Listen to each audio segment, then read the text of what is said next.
जय जगन्नाथ फ्रेंड्स आपण मानकु आम यूट्यूब चैनल को बहुत बहुत स्वागत।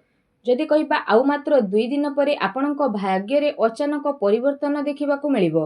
तेणु भाग्य को परिवर्तन करबाकू चाहुथिले विशेष भाव में वीडियो को पूरा लास्ट जाए देखंतु। शुभ फल आपणकू निहाती मिलिबो। जहा पई जदि कहिबा कोन सब आपणकू लाभ मिलिबो, ग्रहंकर बक्री अवस्था, ग्रहंकर स्थिति कौन रहुची एवं आपणकर प्रथम भागरे शनि विराजित, चतुर्थ बृहस्पति, पंचम सूर्य सहित बुध रोचंती, जहा सहित विशेष भाव में जदि कहिबा षष्ठ घरे आपणकर केतु विराजित अछंती, मंगल सप्तम रहिछंती, तो द्वादश भागरे राहु विराजित करिछंती।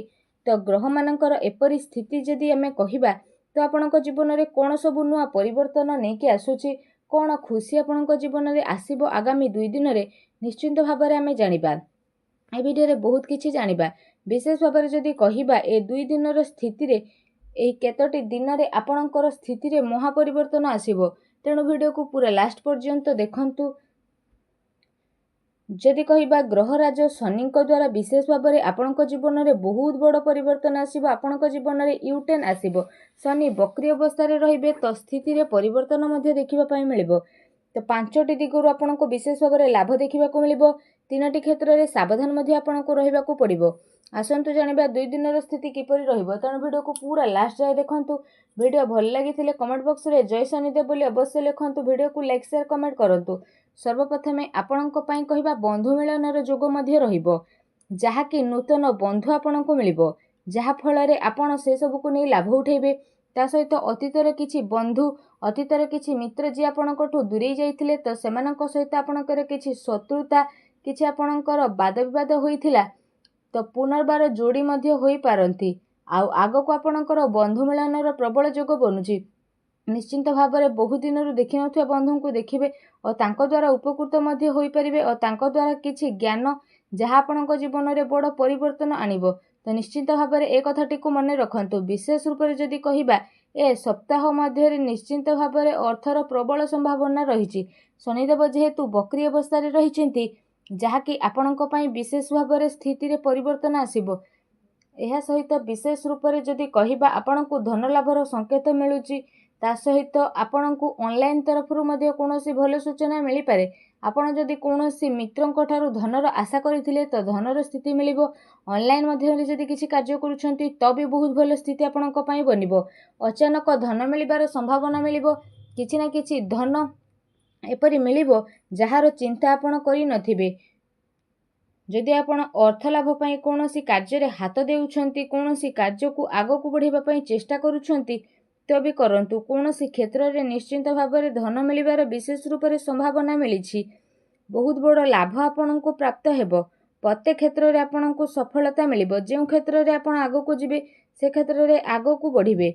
जो भी प्रतियोगिता रे भाग नेबे, जहा भी करिवे सेथिरे आपनको सफलता ही सफलता मिलिबो। कारण भाग्यर सहयोग मिलिबो, भाग्य साथ देबो। जहा भी आमे करिथाउ सेथिरे भल फल हमको प्राप्त होइथाय। किंतु भाग्य जेहेतु बलवान होइथाय, अल्प काम कले मध्य बहुत किछि मिलिथाय। तेणु भाग्य तो जानी थाए काहाकू कोन मिलिबा, आमे तो खाली परिश्रम करिथाउ। ग्रहंकर परिवर्तन जोगु एबे भाग्य रे महापरिवर्तन हेबाकू जाउछंती। आपण आगरू किछि करिछंती आ फल पई आशा करिछंती तो आपनको सफलता मिलिबो। प्रतिटी क्षेत्र रे जययुक्त हेबे, किछि नुआ शिखिबे एवं किछि नुआ शिखिबाकू आग्रह बढ़िबार स्थिति मध्ये आपणको पई बनु अछि। आपण कोनोसी भी शुभ कार्य ए टाइम रे आरंभ करंतु, देखिबे आपणको निश्चिंत रूप से लाभ ही लाभ देखिबाकू मिलिबो। एहा सहित आपणको आय रे वृद्धि घटिबो। जे कोनोसी क्षेत्र हो, कर्म क्षेत्र हो तो किछि एक्स्ट्रा इनकम मध्ये आपणकर होई पारे। आयर वृद्धि मध्ये हेबो विशेष भाव में। ता सहित आपण कोनोसी भी दिगरु अर्थ रोजगार करथुले तो सेथिरे मध्ये आपणको भल जुग बनु अछि। एहा सहित विशेष भाव में जदि कहिबा तो ए सप्ताह रे आपणकर कर्मर फल मध्ये बहुत ही भल रहइबो। कर्मर स्थिति रे भल जोग मध्ये बनु अछि, जहा कि जे कोनोसी कार्य आपण करंतु ना काहेकि तो आपणको पई स्थिति बहुत ही भल रहिबो। किछि बाधा आपणको मिलुथिला तो बाधा रे परिवर्तन आसीबो। तो विशेष रूप से जदि आमे कहिबा स्थिति बहुत भल रहिबो।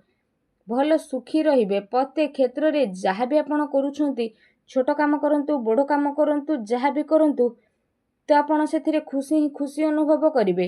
ଅନ୍ତରର ଖୁସି ଆପଣଙ୍କ ପାଇଁ ବୃଦ୍ଧି ପାଇବ, ଯାହା ଆପଣଙ୍କ ଆନନ୍ଦର ସୀମାକୁ ବଢ଼େଇ ଦେବ। ଆଗକୁ ଆସୁଥିବା ସପ୍ତାହ ଆପଣଙ୍କ ପାଇଁ ବହୁତ ଭଲ ଶୁଭ ପରିଣାମ ନେଇକି ଆସୁଛି। କେତୋଟି ସତର୍କତା ମଧ୍ୟ ରହିଛି, ଯାହା ଭିଡ଼ିଓରେ ଜାଣିବା। ଆପଣ କ'ଣ କରିବେ ଆଗକୁ ଆସୁଥିବା ସ୍ଥିତି ପାଇଁ। ଆପଣଙ୍କର ଧନ ତ ବଢ଼ିବ, ବନ୍ଧୁ ମିଳନର ଯୋଗ ମଧ୍ୟ ବଢ଼ୁଛି। ପ୍ରତ୍ୟେକ କ୍ଷେତ୍ରରେ ସଫଳତା ମିଳିବ, ଆୟରେ ବୃଦ୍ଧି ହେବ ଏବଂ କର୍ମରେ କିଛି ଏପରି ଯୋଗ ବନୁଛି ବିଶେଷ ରୂପରେ ଯାହାର ଶୁଭଫଳ ମଧ୍ୟ ଆପଣଙ୍କୁ ପ୍ରାପ୍ତ ହେବ ଏବଂ ଯାହା ଆପଣଙ୍କ ପାଇଁ ଆଗକୁ ଯାଇକି ବହୁତ ହି ଶୁଭଫଳଦାୟକ ସାବ୍ୟସ୍ତ ହେବ। ଯଦି ବିଶେଷ ଭାବରେ କହିବା, ଆୟ ତ ବୃଦ୍ଧି ହେବ ଏବଂ ଧନ ମଧ୍ୟ ଆପଣଙ୍କର ବୃଦ୍ଧି ହେବ ଏବଂ ବ୍ୟୟର ମଧ୍ୟ ସମ୍ଭାବନା ରହିଛି। କିଛି ଏହିପରି ଆପଣଙ୍କୁ ହଠାତ୍ କାମ ଆସିପାରେ, ହଠାତ୍ କାହାକୁ କିଛି ସାହାଯ୍ୟ ସହଯୋଗ କରିବାକୁ ପଡ଼ିପାରେ କିମ୍ବା ମେଡ଼ିକାଲର ଚକ୍କର ମଧ୍ୟ କାହା ପାଇଁ ଆପଣ କରିପାରନ୍ତି ଆଉ କାହା ପାଇଁ ଖର୍ଚ୍ଚ ମଧ୍ୟ କରିପାରନ୍ତି, କାରଣ ବ୍ୟୟର ଯୋଗ ମଧ୍ୟ ଆପଣଙ୍କ ପାଇଁ ବିଶେଷ ରୂପରେ ବନୁଛି। ଧନ ମଧ୍ୟ ଆପଣଙ୍କୁ ଖର୍ଚ୍ଚ କରିବାକୁ ପଡ଼ିପାରେ କିମ୍ବା କୌଣସି ସାଜସଜ୍ଜା ବା ସୌକିନ କ୍ଷେତ୍ରରେ ଆପଣ ଅର୍ଥ ବ୍ୟୟ କରିବେ। ତ ଏପରି କହିବାର ଅର୍ଥ, ଆପଣଙ୍କର ଯଦି ବ୍ୟୟର ଯୋଗ ବନୁଛି ତ ଆପଣ ସାବଧାନ ହୋଇଯାଆନ୍ତୁ। ଟିକେ ଖର୍ଚ୍ଚକୁ ଆପଣ କମାଇବା ପାଇଁ ଚେଷ୍ଟା କରନ୍ତୁ, ତ ଆପଣଙ୍କୁ ବ୍ୟୟର ଅଧିକ ଚିନ୍ତା କରିବା ପାଇଁ ପଡ଼ିବ ନାହିଁ। ଏହା ସହିତ ଆଉ ଗୋଟେ ସତର୍କତା ଆପଣଙ୍କ ପାଇଁ ବନୁଛି କି ଆପଣଙ୍କୁ ଅପବାଦର ଯୋଗ ମଧ୍ୟ ଆସିଥିଲା। ତ ଆପଣ ବିଶେଷ ରୂପରେ ଧ୍ୟାନ ଦିଅନ୍ତୁ କି କୁସଙ୍ଗ, ଖରାପ ମିତ୍ର, କୌଣସି ନିଶାଦ୍ରବ୍ୟର ସେବନ, ଖରାପ କାର୍ଯ୍ୟରୁ ଆପଣ ବିଶେଷ ଭାବରେ ଦୂରେଇକି ରୁହନ୍ତୁ, କାରଣ ଆପଣଙ୍କର ବହୁତ ବଡ଼ ସ୍ଥିତି ବନିବ, ଯାହାଦ୍ୱାରା ଆପଣ ଆଗକୁ ମଧ୍ୟ ବଢ଼ିବେ। କୌଣସି କୁସଙ୍ଗ ଆପଣଙ୍କର ରହିଛି, ଖରାପ ସାଙ୍ଗଙ୍କ ସହ ମିଶିବା, ଯାହାକୁ ଆପଣ ଜାଣିଛନ୍ତି ସେ ବ୍ୟକ୍ତି ଖରାପ କିନ୍ତୁ ତାଙ୍କ ସହ ଆପଣ ସାଙ୍ଗସାଥି ହେଉଛନ୍ତି, ସେ ମିତ୍ର ହୁଅନ୍ତୁ ବା ବନ୍ଧୁ, କିନ୍ତୁ ଧର୍ମକ୍ଷେତ୍ରରେ ଆସୁଥିବା ସ୍ଥିତିରେ ଆଦୌ ମିଶନ୍ତୁ ନାହିଁ। ସମ୍ପୂର୍ଣ୍ଣ ଦୂରତା ଆପଣ ମେଣ୍ଟେନ୍ କରନ୍ତୁ, ଯାହା ଆପଣଙ୍କୁ ଆଗକୁ ନେବ। ଅଯଥାରେ ଆପଣ ବିବାଦରେ ପଡ଼ି ମଧ୍ୟ ପାରନ୍ତି। ଅପବାଦର ମଧ୍ୟ ଯୋଗ ବନୁଛି। ଯଦି ଆପଣ ସତର୍କତା ଅବଲମ୍ବନ କରିବେ ତ ବହୁତ ଭଲ ସ୍ଥିତି ରହିବ। କାହା ସହିତ ଭୁଲରେ ବି କଳି ଝଗଡ଼ା କରନ୍ତୁ ନାହିଁ, କାହା ସହ ବିବାଦରେ ମଧ୍ୟ ପଡ଼ନ୍ତୁ ନାହିଁ। ଭାବି ଚିନ୍ତିକି ଆପଣ କାର୍ଯ୍ୟ କରନ୍ତୁ। ଦେଖିବେ ଛୋଟ ଛୋଟ କଥାକୁ ଯଦି ଆପଣ ଧ୍ୟାନ ଦିଅନ୍ତି ତ ଏ ସପ୍ତାହଟି ଆପଣ ସକାରାତ୍ମକ ହୋଇକି ରହିବେ। ଆଉ କିଛି ନା କିଛି ସ୍ଥିତିରେ ଆପଣଙ୍କୁ ସକ୍ସେସ୍, ଅର୍ଥ ଲାଭ ଏବଂ ବନ୍ଧୁ ମିଳନ ମଧ୍ୟ ହୋଇଯିବ। ଯାହା ଚାହିଁବେ ସେ ସବୁ ମଧ୍ୟ ଆପଣ ପ୍ରାପ୍ତ କରିପାରିବେ। ଆଉ ସକାରାତ୍ମକ ରୁହନ୍ତୁ, ଭଲ ବ୍ୟକ୍ତିଙ୍କ ସହ ମଧ୍ୟ ଆପଣ ମିଶନ୍ତୁ। ଏହା ସହ ଜୀବନରେ କିଛି ନୂଆ କରିବା ପାଇଁ ମଧ୍ୟ ଆପଣ ଚେଷ୍ଟା କରନ୍ତୁ ଏବଂ ସକାରାତ୍ମକ ରୁହନ୍ତୁ ଏବଂ କିଛି ପରିବର୍ତ୍ତନ ନିଜ ଜୀବନରେ ଆଣନ୍ତୁ। ଦେଖିବେ ଆପଣଙ୍କ ଜୀବନରେ ନିଶ୍ଚିନ୍ତ ରୂପରେ ବହୁତ ଚମତ୍କାର ପରିବର୍ତ୍ତନ ଆଣି ଆସିବ। ଯାହା ଆପଣଙ୍କ ଜୀବନରେ ଆସିନଥିଲା ଏବେ ସେ ସବୁ ଆପଣଙ୍କ ଜୀବନରେ ଆସି ମଧ୍ୟ ଯିବ ଓ ନିଶ୍ଚିନ୍ତ ପ୍ରତ୍ୟେକ ଭାବରେ ଆପଣ ଲାଭ ଉଠିପାରିବେ। ତା ସହିତ ଶନି ଯେହେତୁ ବକ୍ରି ଅବସ୍ଥାରେ ଅଛନ୍ତି ତ ପ୍ରତ୍ୟେକ କ୍ଷେତ୍ରରେ ଲାଭ ହିଁ ଲାଭ ଆପଣଙ୍କୁ ଦେଖିବାକୁ ମିଳିବ। ତ ସଦାସର୍ବଦା ଭଲ ଦିଗରେ ଚାଲନ୍ତୁ, ଠିକ୍ ଚାଲନ୍ତୁ।